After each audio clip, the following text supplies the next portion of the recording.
Last week was the International Day of Sewing Machines, and I can use this opportunity to show you how this machine and that right there, how they differ in terms of how they feed the material.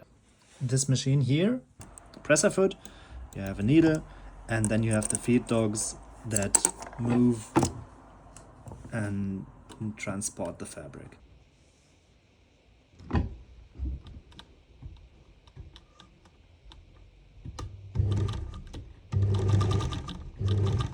This machine, on the other hand, also has those feed dogs on the top of the machine. This way the material gets fed both ways, from the top and from the bottom. The puff here is more usable for lightweight and mid-weight fabrics, so for garment weight. And the taxi, this is more for heavier fabrics like denim and sailcloth and bag fabrics.